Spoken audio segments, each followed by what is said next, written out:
Yep, just trying to film a video and they keep working! How dare they do their job, so we're taking it! Shit, we're still plugged in. We're taking it to the other room. Let me just... Here we go. Right... Yep, right here. In front of... Life is a beautiful ride. Enjoy the journey. Dude, I can still hear it. I can hear it even worse over here. What the heck can I film? Okay, we're gonna go in the bathroom. In the bathroom. Gonna film this video. It's supposed to be a quick video, and it's not turning into that. Hold on. I think I can still hear it. Oh my god.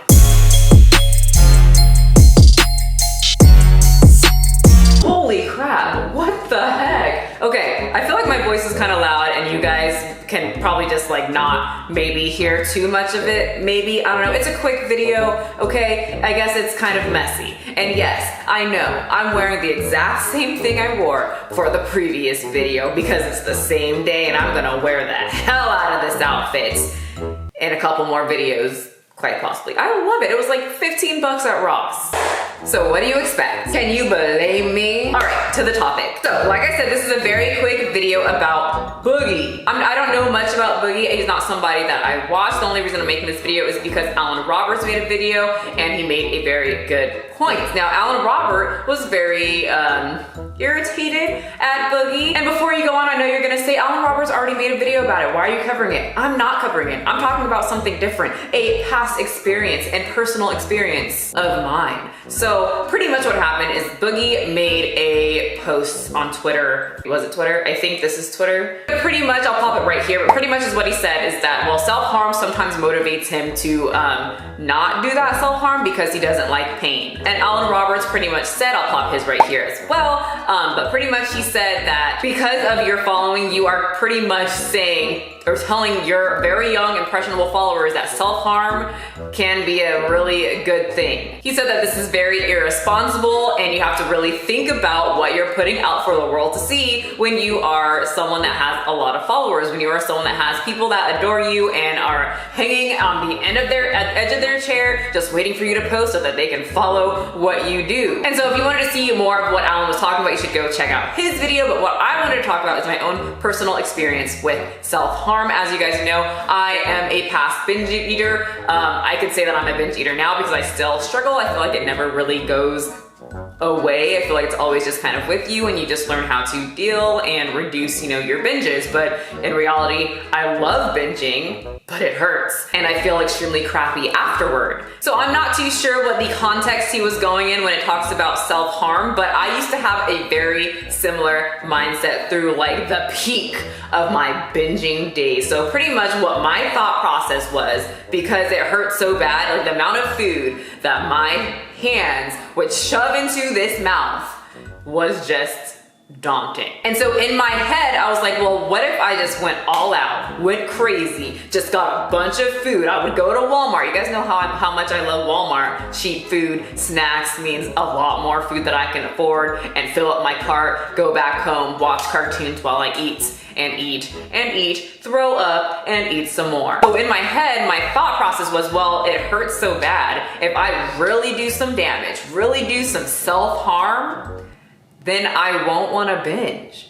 It sounds pretty stupid because it didn't work. I like eating. And even though it did hurt, I still enjoyed it for some reason. I know it's sick, but I'm just trying to be truthful. I love to eat. So in my experience, self-harm really just made the peak of my binge eating disorder, like peak even more, like just up there. Super high at the top, just on the top of the biggest mountain that you can think of. That's how high my eating disorder went when I started inviting self-harm into my life when it comes to binge eating. So in the context of what Alan was talking about how Boogie will influence people to then do self-harm in order to help them through a hard time, I am very open about what I do. I'm very open about my binge eating disorder. I'm very open about what the realities of, you know, competing and what it did to me and all that stuff, right? I'm very open. So I'm very open with my friends, and most of my friends struggle with body issues. They struggle with eating too much. You know, most people I think struggle with taking in too much calorie and the overindulgence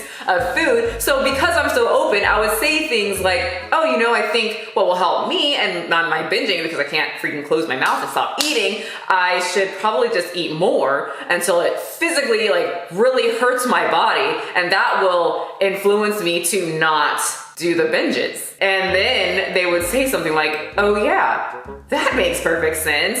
I'm gonna do it too. So even me, and I wasn't like an influencer back then, influenced people to eat until they hurt. So I personally think Alan is pretty correct that 1, you influence people around you. 2, influencers who have hundreds of thousands of followers definitely influence people. And just like Alan said in that video, if they didn't influence people, then all these video game companies or just companies in general wouldn't ask them to hold a product or advertise a certain product unless they influenced people to purchase the product. So as influencers and people that talk to the camera and have a following, really anyone in their everyday life, they influence people, and it is very important to realize what you're putting out there. We all talked about this the other day, that we have to be more aware of what we put out. Like I used to always put out my cheat meals, and then I started not really putting them out because I would get tons of messages saying, how the heck do you eat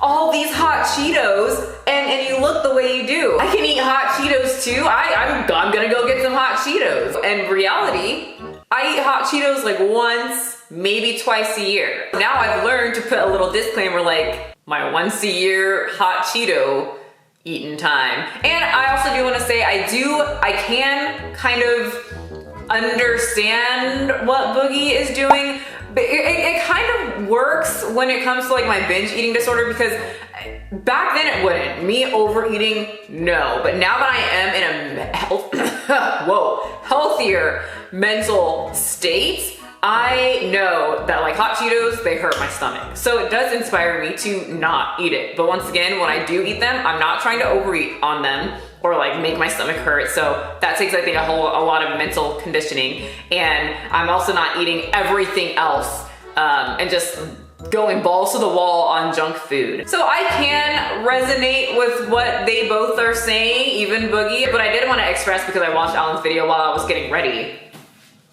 for this one, serving you whatever this is. I can understand what Alan is saying, and I do understand what Boogie is saying, because I was in the same mental state, but I had to help myself mentally. And Alan was saying that Boogie needs, you know, some kind of help mentally, and I do agree, because if I was kept doing what Boogie was doing, self-harming myself, I wouldn't be like this. I'll still be very depressed, very in that cycle of binge and then be healthy and then binge again, the ever loving and amazing roller coaster of dieting. And it does take a lot of mental work. And I do want to back up Alan's stance on what he was saying about how influencers should think about what they put out to their hundreds of thousands of followers. Because in reality, we do influence you. Even if the influence might be bad or good, we influence you. I get influenced in some type of way when I watch YouTubers that I like and I feel like I connect to. I might influence you to cosplay, to wear a wig, to wear an outfit that was $15 from Ross, or to get freaking buff. I don't know. I think we just get influenced by people that we seem to at least connect with or like on the internet. And I wanted to make sure to give my input and talk to you guys. Sorry for it being kind of messy, loud, and just the most today. I hope you bared with me. I hope you got to the end. Remember, you don't have to be a size 2. Having big biceps is great to scare away the boys, but not needed to be healthy. But health is very important, and what information we put out is very important as well. And I want all my watchers, even you, yes, you right there, your cute face, yeah, I'm saying you're cute, to be as healthy as possible. I will see your cute little faces next time. Bye, guys.